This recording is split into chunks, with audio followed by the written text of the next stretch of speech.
আসসালামু আলাইকুম। সবাই কেমন আছেন? আশা করি ভালো আছেন, সুস্থ আছেন। বন্ধুরা, আজ খুব গুরুত্বপূর্ণ একটি ভিডিও নিয়ে চলে এসেছি আপনাদের মাঝে। বন্ধুরা, আজকে আমি আপনাদের সাথে শেয়ার করব প্রয়োজনীয় কিছু কিচেন টিপস, যেগুলো জানা থাকলে রান্নাঘরের কাজ কিন্তু অনেকটাই সহজ হয়ে যাবে আর নিজের জন্য অনেকটা সময় বের করে নিতে পারবেন। বন্ধুরা, আমাদের রান্নাঘরে প্রচুর কাজ থাকে আর এই কাজ যেন শেষই হয় না। এই কাজগুলো ঝটফট করে নেওয়ার জন্য কিছু কিচেন টিপ জানা থাকলে দেখবেন যে চটজলদি কাজগুলো হয়ে যাচ্ছে। তাহলে চলুন আমরা প্রথম টিপসটি দেখে নিই।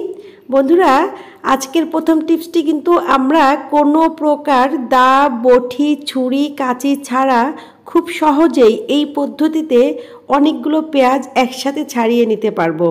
এমনই একটি সহজ পদ্ধতি আজকে আপনাদের সাথে আমি শেয়ার করব। তো দেখুন, আমি কিন্তু এখানে অনেকগুলো পেঁয়াজ নিয়ে নিয়েছি। এই পেঁয়াজ কিন্তু আমরা যারা গৃহিণী, আমাদেরকে কিন্তু প্রত্যেক দিনই এই পেঁয়াজ নিয়ে রান্নাবান্না করতে হয়, বিভিন্ন কাজে ব্যবহার করতে হয়। তো আমরা এমন একটি পদ্ধতি আজকে ব্যবহার করব যেটাতে খুব সহজেই অনেকগুলো পেঁয়াজ ছাড়িয়ে নিতে পারবো।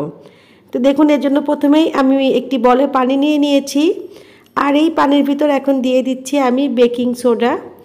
বন্ধুরা, বাজারে কিন্তু দুই ধরনের সোডা পাওয়া যায়, বেকিং সোডা বা খাবার সোডা, আর একটা হচ্ছে কাপড় ধোয়ার সোডা। তো এখানে কিন্তু আপনারা বেকিং সোডাটাই ব্যবহার করবেন। এখানে আমি 1 চামচ বেকিং সোডা দিয়ে দিয়েছি।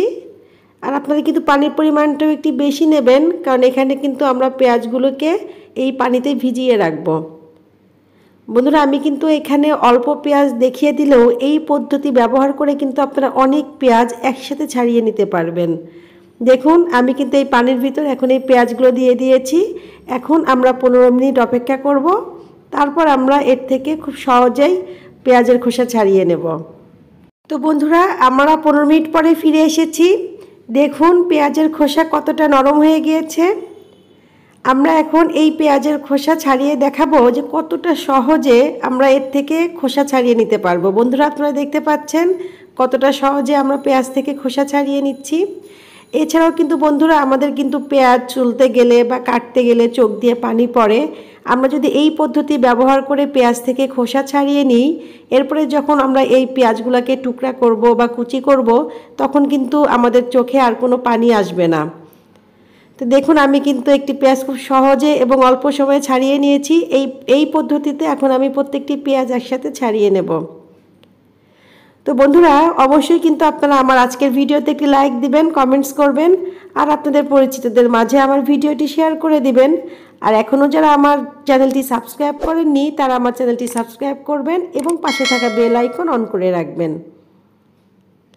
তো বন্ধুরা, দেখতে পাচ্ছেন কতটা সহজে আমরা এই পেঁয়াজগুলো ছাড়িয়ে নিচ্ছি। এখানে আমরা কোনো প্রকার বটি, ছুরি, কাঁচি কিছুই লাগছে না। এভাবে কিন্তু আমরা একসাথে অনেক পেঁয়াজ ছাড়িয়ে নিতে পারবো। আর এই পেঁয়াজটা কিন্তু ছাড়ানো সম্ভব হচ্ছে এখানে আমরা যে বেকিং সোডা ব্যবহার করেছি এটার জন্যই। এই বেকিং সোডা পেঁয়াজের খোসাকে অনেকটাই নরম করে দিয়েছে। বন্ধুরা, এখানে কিন্তু আমি দেশি ছোট ছোট পেঁয়াজ নিয়েছি। আপনারা জানেন যে দেশি পেঁয়াজের চামড়াটা কিন্তু একটু মোটা থাকে। তারপরেও আপনারা দেখতে পাচ্ছেন যে কত অল্প সময়ে প্রত্যেকটি পেঁয়াজ খোসা উঠে যাচ্ছে। এছাড়াও কিন্তু বন্ধুরা, এখানে যদি পেঁয়াজগুলো আপনারা বড় নেন, তাহলে কিন্তু 2 হাত দিয়েও পরিষ্কার করা লাগবে না। আপনারা যদি 1 হাত দিয়ে পেঁয়াজের খোসা ধরে ঘষেন, তাহলে দেখবেন যে পরিষ্কার হয়ে গিয়েছে। তো দেখুন, আমার কিন্তু সবকটি পেঁয়াজের খোসা ছাড়ানো হয়ে গিয়েছে। এখন আমি একটি পরিষ্কার পাত্রে পেঁয়াজগুলো উঠিয়ে দেখাবো। বন্ধুরা, আপনারা কিন্তু ঠিক এইভাবে এই অভিনব পদ্ধতিতে পেঁয়াজের খোসা ছাড়িয়ে নেবেন। দেখবেন যে আপনাদের রান্নাঘরের কাজ অনেকটাই সহজ হয়ে গিয়েছে।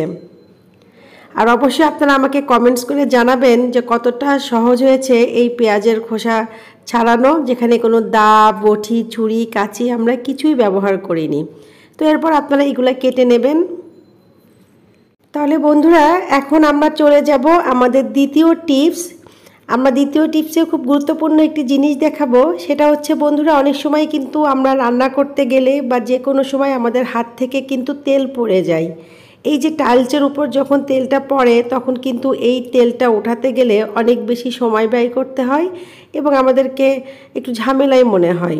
তো আমি কিন্তু খুব সহজ একটি পদ্ধতিতে আজকে কিন্তু এই টাইলস থেকে তেল উঠানো দেখাবো। তো দেখুন, এর জন্য কিন্তু আমি নিয়ে নিয়েছি আটা। আমি এখন এই তেলের উপর 1 চামচ আটা দিয়ে দেব। আপনারা যদি এই পদ্ধতিতে টাইলসের উপর পড়া তেল পরিষ্কার করে নেন তাহলে দেখবেন যে সময় কতটা বেঁচে গিয়েছে এবং কোনো রকম ঝামেলা ছাড়াই তেলটা উঠে চলে আসবে। দেখুন আমি কিন্তু এই তেলটা এবং আটাটা একসাথে একটু মিশিয়ে নিচ্ছি। আপনারা কিন্তু যতটুকু জায়গায় তেল পড়বে ঠিক ততটুকু জায়গায় মিশিয়ে নেবেন। এরপর আপনারা একটি টিস্যু দিয়ে এইভাবে টেনে নেবেন। টিস্যুর ভিতরে আপনারা এই আটাটা নিয়ে নেবেন, দেখবেন যে এখানে দেখুন একদম তেলটা পরিষ্কার হয়ে গিয়েছে, একটুও তেল নেই। বন্ধুরা এখন আমরা চলে এসেছি আমাদের তৃতীয় যে পদ্ধতি, ঝাড়ু।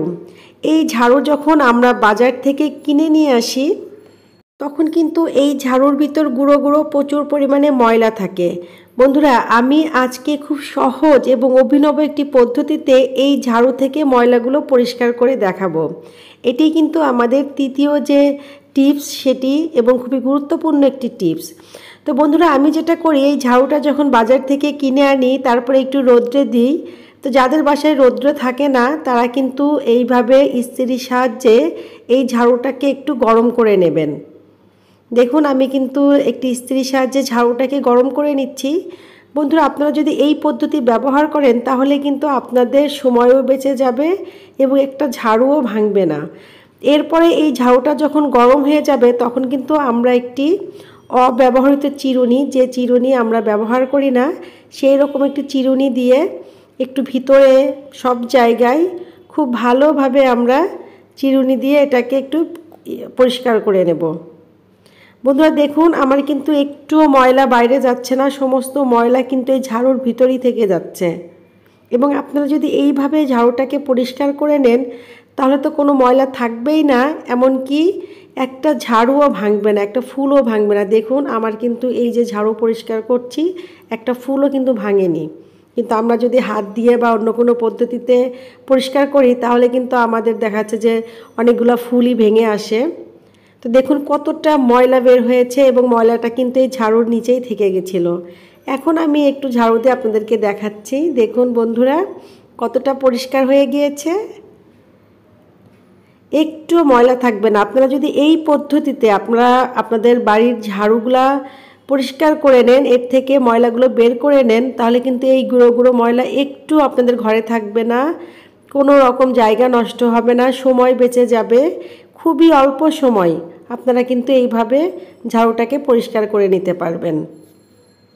যদি বন্ধুরা আপনারা এই পদ্ধতিতে আপনাদের ঝাড়ু থেকে ময়লাটা আলাদা করে নেন তাহলে কিন্তু ঝাড়ুটা অনেক বেশি দীর্ঘস্থায়ী হবে, কারণ দেখুন একটুও ফুল ভাঙেনি। তো বন্ধুরা কেমন লাগলো আমার আজকের সবকটি কিচেন টিপস অবশ্যই আমাকে কমেন্টস করে জানাবেন।